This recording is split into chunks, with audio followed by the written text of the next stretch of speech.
I wish Your Holiness the 14th Dalai Lama a very, very happy birthday.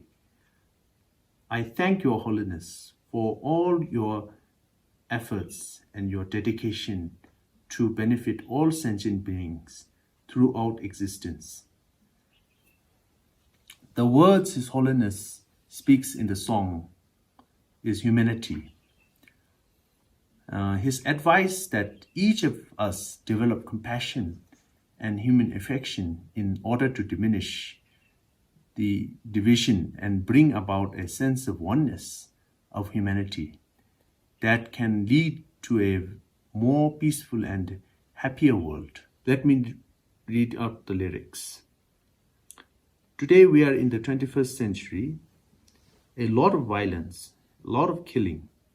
All these are due to the lack of human compassion, human affection, lack of sense of oneness of human brothers and sisters.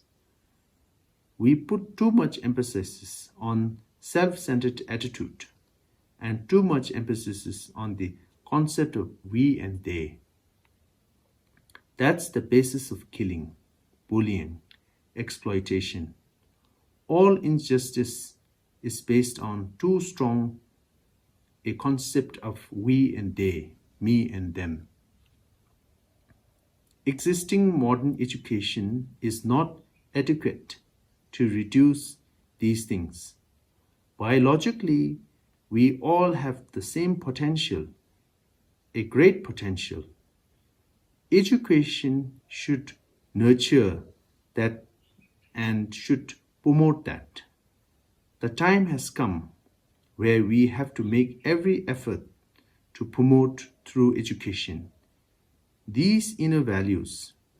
Western materialistic life is just one part of the source of human happiness. Our ultimate goal should be to bring peace to the world, compassionate world, irrespective of whether we are believer or non-believer, religious minded or not. We are same human beings. Everyone wants a happy life, a peaceful life. Thank you. Now today, we are in 21st century. His Holiness the Dalai Lama's message of love and compassion transcends race, nationality, gender, religion, and political ideology. His presence in this world is a soothing light in a time of darkness. He is a beacon of hope and inspiration. Happy birthday, Your Holiness. Good evening, Ling Rinpoche. I'm very happy that Rinpoche has joined us all the way from Dharamsala. Thank you for joining us. Thank you for having me. Good afternoon. Thank you. It's a pleasure, Rinpoche. Kasu Kesal Taglala joining us from London, and Richard Moore joining us from Derry in Northern Ireland. Hello. Tashitelek to everybody. And it has been wonderful to see all of you, and we will have a wonderful celebration of His Holiness' birthday virtually. Now, I would like to introduce our first speaker, His Eminence, the 7th Kyabje Ling Rinpoche, Rinpoche Tashitele. His Eminence, the 7th Kyabje Yongdzin Ling Rinpoche, was born in 1985 in India and was recognized by His Holiness as the reincarnation of the 6th Kyabje Yongdzin Ling Rinpoche, the senior and the principal tutor of His Holiness the 14th Dalai Lama. Rinpoche entered the Drebung Monastic University in South India in 1990 when he was 5 years old and began his monastic education at the age of 10. Rinpoche was awarded the Doctorate of Geshe degree by the University of Drebung in November 2016 and completed his tantric training and education a year later. Ling Rinpoche has given many teachings, talks, tantric initiations in many countries in Asia, Europe, and America. Rinpoche has participated in the Mind and Life Institute Dialogue of Buddhism and Modern Science, initiated by His Holiness the Dalai Lama, with scientists on a variety of subjects such as physics, neuroscience, destructive emotions. So we have a wealth of speakers here, and I would like to ask Yongdzin Ling Rinpoche to make his presentation. Thank you. Tashdele, everyone, and Tashdele, and thank you, Sonam Fasila and the Office of London for inviting me to participate in this very special birthday celebration of His Holiness the 14th Dalai Lama's 85th birthday. I wish and pray His Holiness a very, very long and long life, and that His Holiness be able to flourish his Dharma activities many more years to come. So I shall be speaking about His Holiness's 4 commitments, which His Holiness is devoting his life to. So the 4 commitments are promotion of human values, promotion of religious harmony, preservation of Tibetan culture, language, and Tibetan ecology, and revival of ancient Indian wisdom. So those are the 4 commitments which His Holiness is devoting his life into. So His Holiness' first commitment is to cultivate compassion among people. His Holiness devoted his efforts throughout the world to promote compassion with the aim of helping to reduce the sufferings of others and thereby increase happiness. We all wish to be happy, he says, and wish to live in a peaceful world. To create such a world, we must develop a peaceful and happy mind. So if we have anger and jealousy and self-centered attitude, inner peace is very difficult to achieve, he says. And without inner peace, it will be impossible for us to be happy. So we must develop inner peace in order to bring about the peaceful, happy world we all want. And His Holiness teaches us that it is not by means of faith in God that we can bring about the inner peace and happiness that will lead to a happier world. But we must bring about warm-heartedness by human intelligence. The emotions that cause us to suffer, such as anger and jealousy, are not the physical attributes. They are mental. So we must counter them by identifying them and understanding the way they function, and then applying their antidotes. So we must use our human wisdom to to study and develop knowledge of the whole system of the mind. And His Holiness teaches us that we must identify which emotions are useful and positive, and which are harmful, to diminish and eliminate our emotions which come about due to causes. So we must study what the causes of anger are and what the causes of compassion are. And also His Holiness says that we must then make great effort with the full use of our human intelligence, combined with our experiences, and to work to change our emotions, increasing our positive emotions and reducing our destructive ones. His Holiness stresses that this should not be taught as a religion, but we should apply our human intelligence free of religious faith and work at training our minds in that way. And also we will eventually recognize that the anger and jealousy that we experience is caused by a belief in a self. When we search for this self, we will not find it. Compassion, on the other hand, is based on a recognition of interdependence of all members of our human society. So if we recognize that our negative tendencies have no actual solid basis, while our positive qualities are based on the true state of our interdependence. So our efforts will be strengthened. And also His Holiness states that using human intelligence, not faith, we can work on ourselves in a positive way, bringing about our own happiness and a happier world. His Holiness states that he is one among the 7 billion human beings in our planet. He is a social animal, and like all social animals, his basic nature is compassion. So he devoted to trying to promote warm-heartedness among his fellow 7 billion human beings, not by religion, by scientific research. Then His Holiness' second commitment. So this is the first commitment. So now I will speak about the second commitment. So His Holiness' second commitment is to promote religious harmony. As His Holiness says, it is unthinkable that there is a conflict and killing among religions. All religions teach us loving and kindness, forgiveness and tolerance.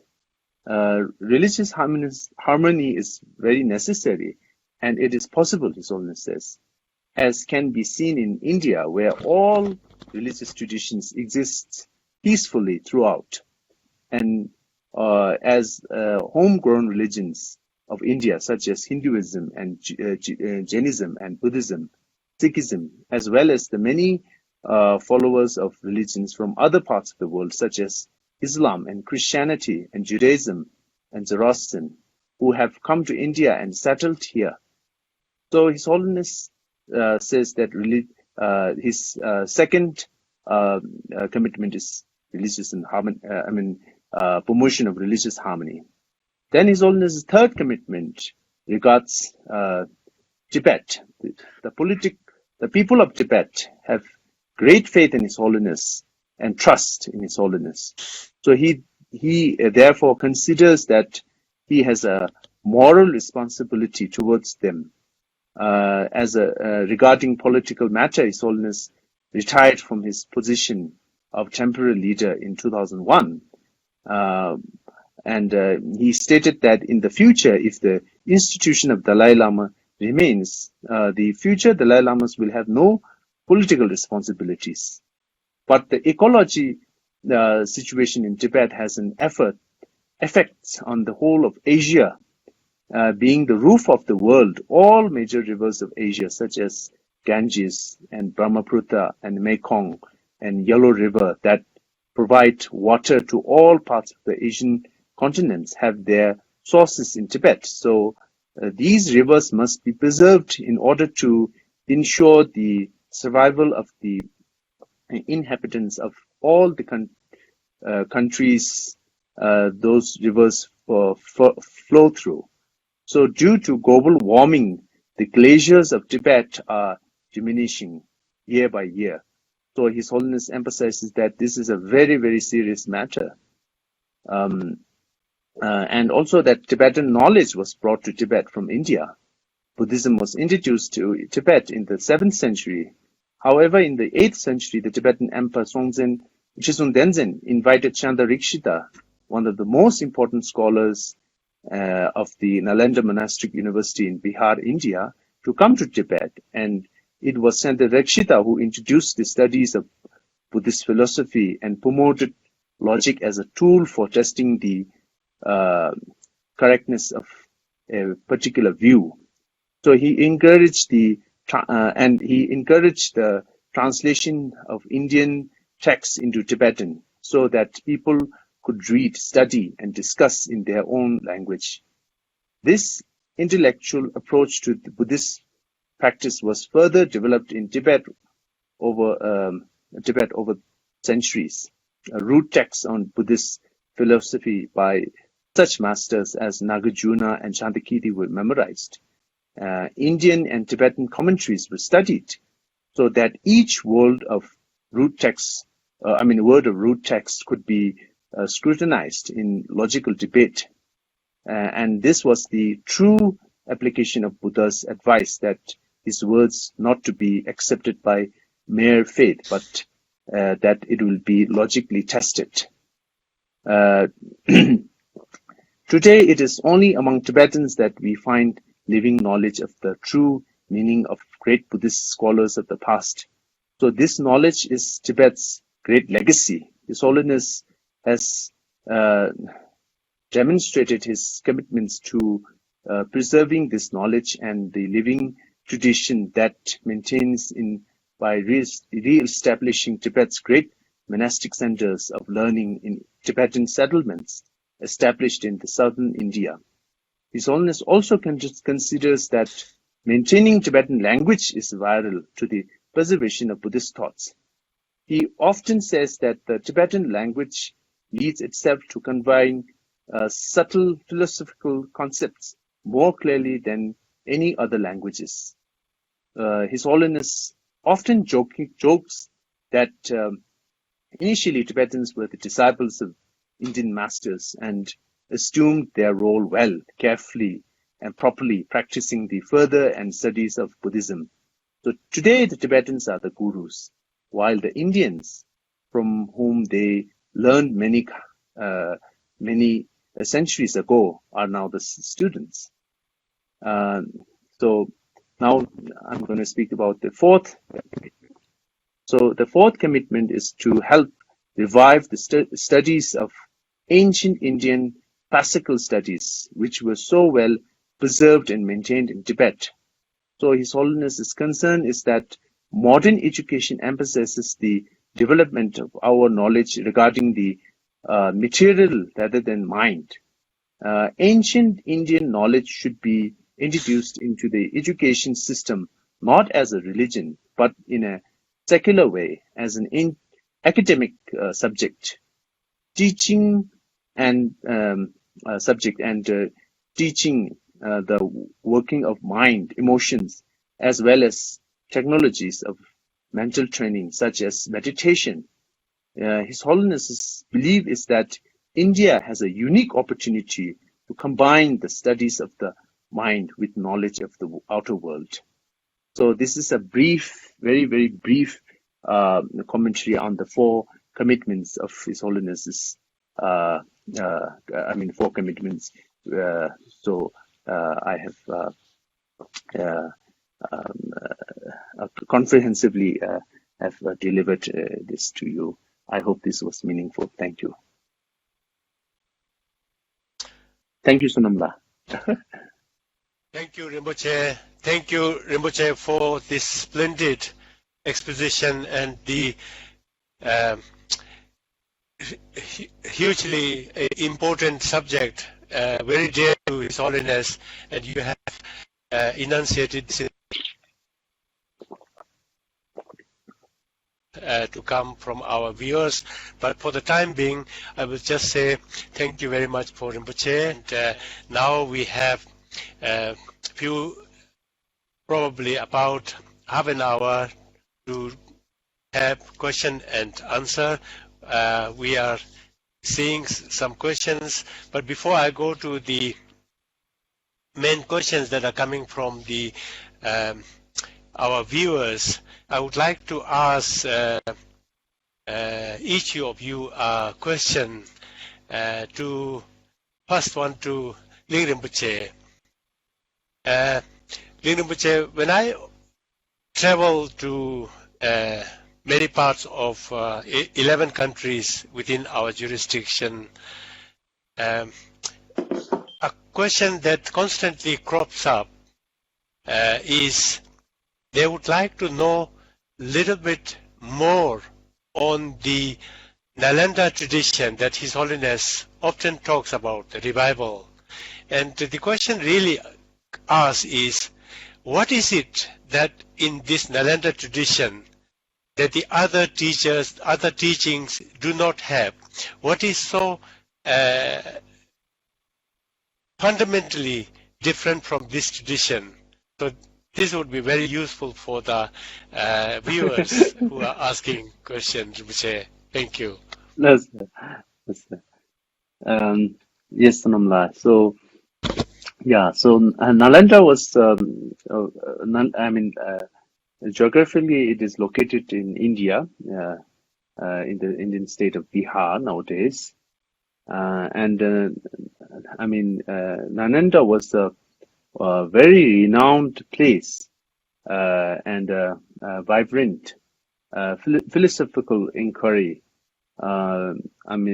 Masters from different intellectuals and logical, theologicals and astronomicals, mysticals and metaphysicals and scientific and medical traditions were studied and were discussed and was debated and in the true pursuit of the truth. So it has produced so many of the great scholars from all over India, not only from India, but all over many countries, such as from China and nowadays Pakistan and, all over India. So it was a big educational institution where all those subjects were studied and being debated and discussed, and it was nowadays I think one can say it was like a college town, and so it was a very important place to study and to learn and to it produced so many of scholars and Mahasiddhis and many renowned teachers from there, such as Santa Rikshita, one I was talking about, who came to Tibet. He was also one of the abbots of Nalanda, and he introduced the study of Buddhist philosophy in Tibet and promoted the logic as tool for testing the correctness of particular views. So he encouraged the Tibetans to translate the texts from Indian text to Tibetan so that people could read, study, and discuss in their own language.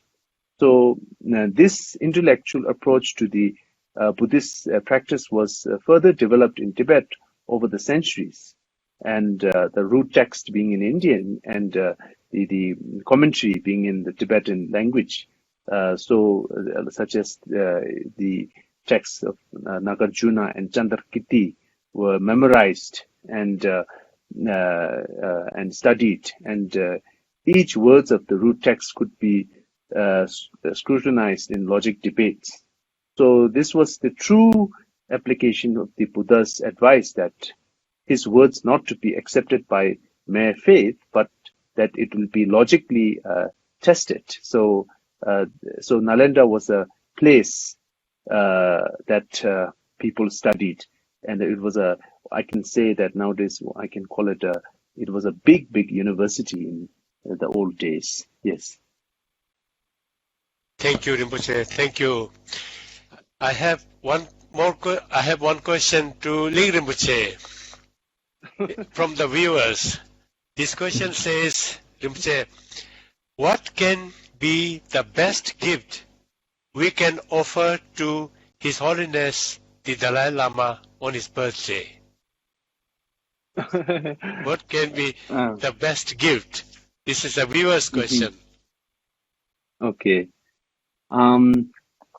Yeah, so yes, that's an important question.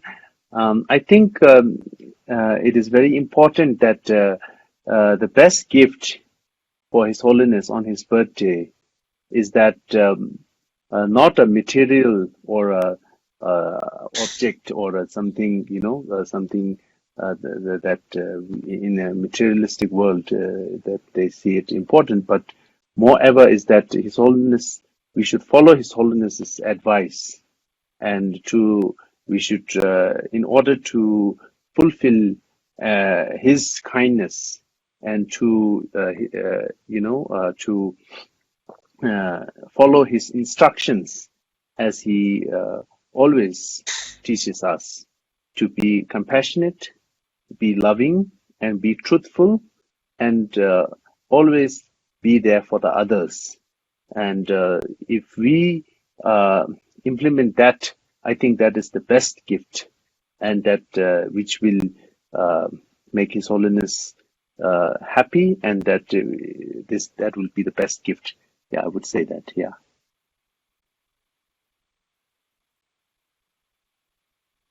Okay. Thank you, Rinpoche. I hope this viewer is very happy with your wonderful advice, Rinpoche. So I would like to ask Ling Rinpoche to make our concluding remarks for about maybe 2 to 3 minutes. No. I'm glad I asked you first. Sorry. That gives the rest of us plenty of time to think.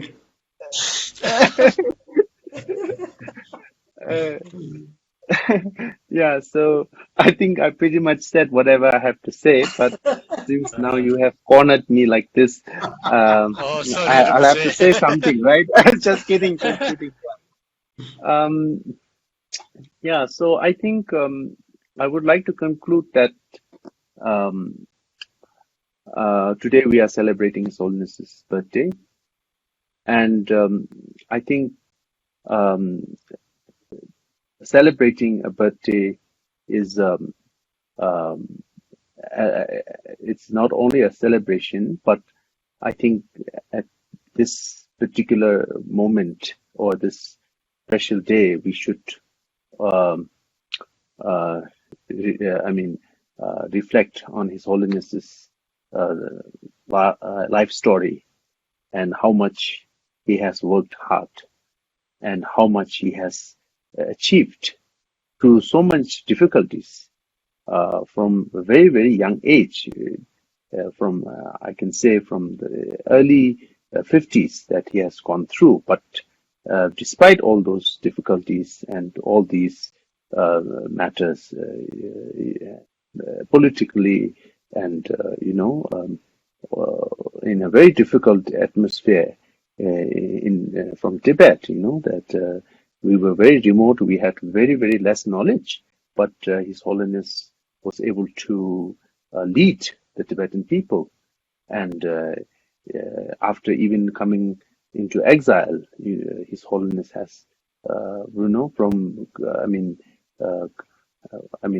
he started with zero, but he has worked so hard for the people of Tibet and for the Tibetans, and for the Tibetan culture, for the Tibetan language, for the Tibetan, especially for the young generation that were being raised at that time. So he has put so much energy, and now he has turned to 85 years old. So I think it is very important that we should always remember his kindness. And now we are here at this moment. We are all, physically fit, and materially we are, very comfortable. We have good education, and all these facilities that what we are enjoying now, due to the kindness of His Holiness. Imagine without His Holiness, where we are now. I must say we are maybe on the street, So really, if you really think deep, His kindness, His love, and His care for the Tibetan people is something that I cannot put it into words. So we young generations, we must work hard, and we must fulfill His Holiness' wish, and we should preserve our culture, and we should fulfill His wish, and we should develop warm-hearted, and we should try to help others. And we have so many good people in this world which I think there's a hope in this world. People like Richard Moore, so many of these role models. So I think we can learn so much from people like him. So I think we should all work hard to fulfill His Holiness's wish. So that will be my conclusion. Thank you. Thank you. Thank you, Rinpoche. Thank you so much. I would like to conclude with our prayer, which I think all of us will join hearts together, that His Holiness continues to live for a long time and that his health remains excellent, that his visions and his aspirations for the world and for Tibet and Tibetan people may be fulfilled, and that during his life he may return to Tibet sometime. And with this, I would like to say we finish with our webinar, and thank you very much for all of you. Thank you. Thank Thank you. you. Thank you. Thank you.